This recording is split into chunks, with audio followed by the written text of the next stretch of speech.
Why do I keep doing the hard part over and over? That's a quote from a woman in my sober community that really encapsulates the abusive relationship we have with alcohol. But I'm going to give you 30 amazing reasons why to leave that relationship and never go back. Stay tuned.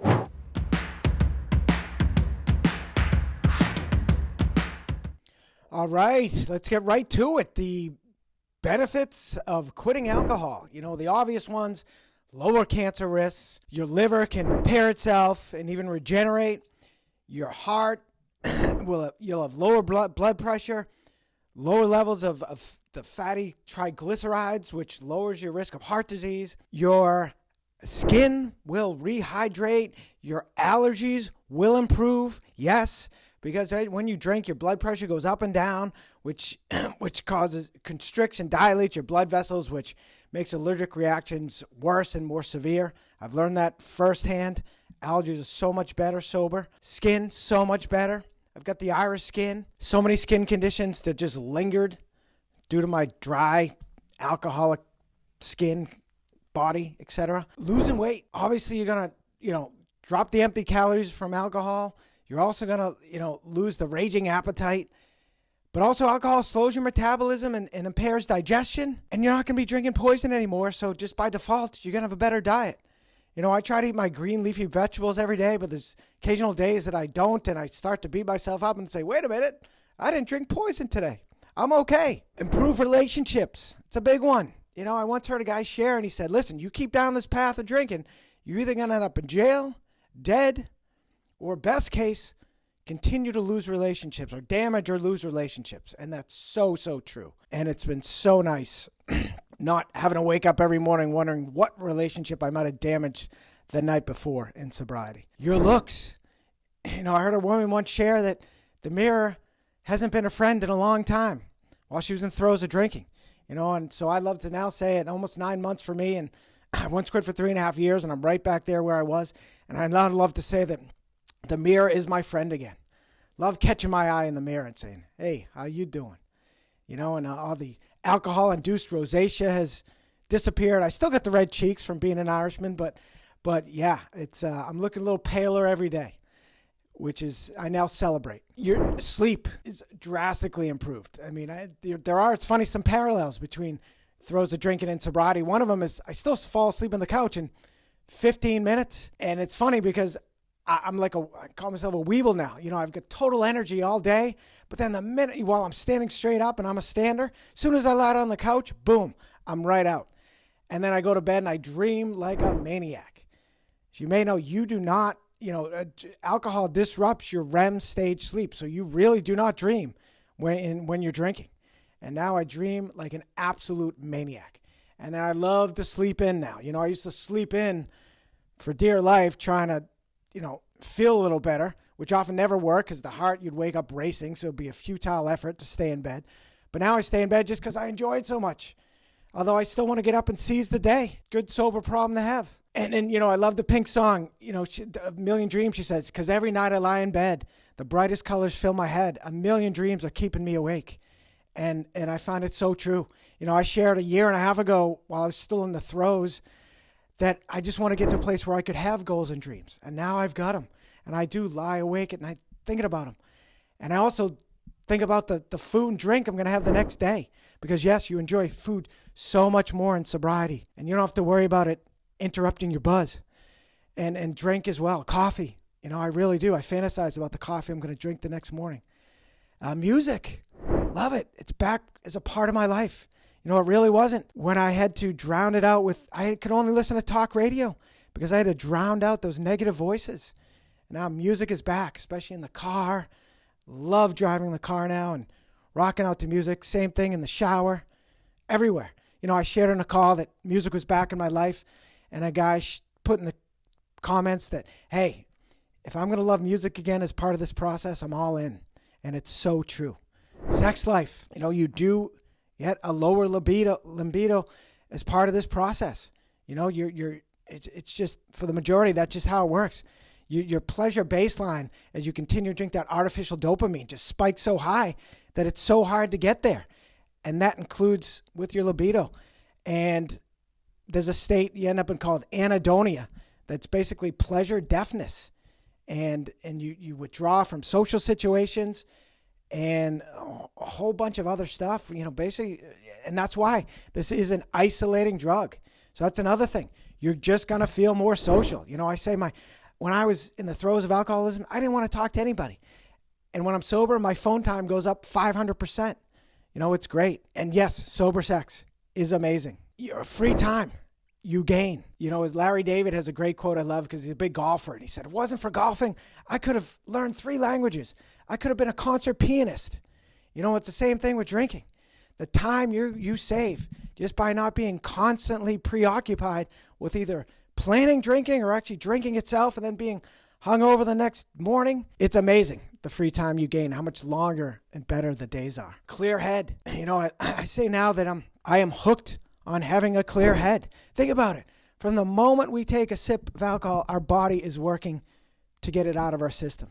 And it's funny. I used to date a girl. She hated drinking, but she wouldn't ever want to tell a friend she wouldn't to pass on a drink. So she would drink, but she would pound so much water just trying to clear that out of her mind. And now I'm never drinking again, but God, if I ever did, that'd be the first thing I do because I love having a clear head. I say NA beer. I love it. It's just like regular beer without the annoying buzz. So another benefit. Everything's easier. Life is still hard, but drinking makes it 1,000 times harder. And, I'm relearning coping skills that I had up until age 18 when I took my first drink 3 months into college. I was so strong back then. And I'm refining that old self. I walked in my dorm room first day of college. They were swilling beers. And I was a runner. I knew back then alcohol wasn't good for me. And I stayed strong enough through not only that day, but 3 more months before I finally said, well, let me give this a shot. And I've been using it to cheat there. I had been using it to cheat the system ever since, but no more. And I'm relearning, as I said, those coping skills. And thus, another benefit, lower anxiety. So much of it was just alcohol-induced anxiety. Get stronger every day. I saw a meme, the true measure of success is a calm nervous system. And I'm pretty much there now, going into anything, including first dates, having dinner dates over to my place. I used to have to drink like a maniac for those. No more. It's amazing. Higher self-esteem. Sober confidence is real. Again, with that pleasure baseline gets so spiked up until once you stop drinking, it slowly comes down and resets itself, to the point I can get euphoric just brushing my teeth. And that's all part of this process. So another benefit, in addition to that higher self-esteem, and it's just having fun. But the self-esteem thing, I make myself proud every day by doing hard things sober, and that started with sharing on sobriety calls. First one I ever did after the call was over, I broke down because it was the hardest thing I'd ever done sober, at least since, again, I was 18. And yes, having fun now. I might not always be looking on the outside, but on the inside, I'm always having fun in my head. And that's why I say I'm still listening to the talk radio, but it's just wonderful thoughts in my head. And stronger, another benefit, you're just stronger sober. You just are. The minute you take a sip, you become weaker. The clock just starts that you become weaker.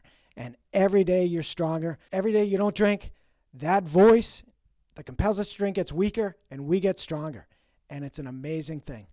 Stronger sober. There's a song by Kelsey Ballerina that's called Miss You More. She basically leaves an abusive, or at least emotionally abusive boyfriend. And she says, I forgot I had dreams. I forgot I had wings. I forgot who I was before I ever kissed you. Yeah, I thought I'd miss you, but I miss me more. And I found the same thing. I missed my old, strong self. I missed that 18-year-old kid. And I'm back there now, and I'm loving it. And that's another thing. Alcohol completely stunts your growth, your maturity. And so I say I'm basically 23, 24 years old, because in sobriety years, that 18-year-old kid plus 5-ish years of sobriety I'm going on. And so it's great. I'm having so much fun. Again, even if I'm just home alone, I'm having a great time. And I've rediscovered and I'm sprouting my sober wings. Back to my opening quote, that we do have a superpower, and that's that we can fly. And in sobriety, it's only a question of how high can you fly. It takes time. You've got to be patient. It takes time, but as you get there, the opportunities are endless. I said one of the biggest reasons I want to get sober is I was haunted by my potential. I knew how much potential I had, and I'm sure you do as well. And now I'm going to fulfill it in so many ways. George Lucas has a great quote. We're all living in cages with the doors wide open. And I'm out of that cage. And every day I'm taking on the world a little bit more. You've got to go outside your comfort zone, stay inside your strength zone, but go outside your comfort zone. And I'm doing that now. And, I've gone from saying, in the throes of drinking that I didn't want to die, but I was waiting to die. Now I want to live forever. That movie, It's a Wonderful Life, one of my favorite movies. But I feel like George Bailey at the end of that movie, when he gets his life back, what he thought was his miserable life. But he's running around town jubilant. He's saying, he goes by, he says, you wonderful old saving, Merry Christmas, you wonderful old savings and loan. Goes by the police are looking for him. He says, isn't it wonderful? I'm going to jail. Merry Christmas, Mr. Potter, his enemy. And then he gets back home and says, look at this wonderful old drafty house. And then he pulls off the broken banister knob and gives it a kiss. That's how happy he is. A woman in my sober community, she said, I'm happy to be here, figuratively and literally. And that's how I feel. We're living proof. Those of us get through this. We're survivalists. And I've talked about the word recently, thriving. It's such a great word for this. At first we're just surviving in sobriety, and then and then as we progress, we're thriving. But in between, it's a lot of thriving. But it pays off. You've got to get to the point where you embrace the tension, you get comfortable with the discomfort, and you actually invite the discomfort because it's making you stronger. And you're finding out that the things you thought were going to be difficult conversations, difficult things are just conversations or just things, maybe even easy conversations or things. So it's wonderful. Another benefit is you find out sobriety is priceless. There's another quote at the end of that, It's a Wonderful Life. They do it, the brother does a toast and says, to my brother George, the richest man in town. And I'm finding that, regardless of your financial situation, for a lot of us, we squandered a lot of money and a lot of opportunities, but sobriety is priceless, and you will be the richest man in town. And we are also the luckiest in so many ways. For starters, we were forced to quit drinking poison. Boo-hoo. Better off without it. And you'll find that more every day. Oh, and better health. I love the Miley Cyrus quote. She wanted to feel 100% of the time. And it's true. Alcohol blunts your immune system and your body's ability to repair itself. So you're absolutely going to have better health. I said in the 3.5 years I quit, I never had so much as a sniffle. And finally, as I said at the outset, this really is like an abusive relationship we have with alcohol that we keep going back to.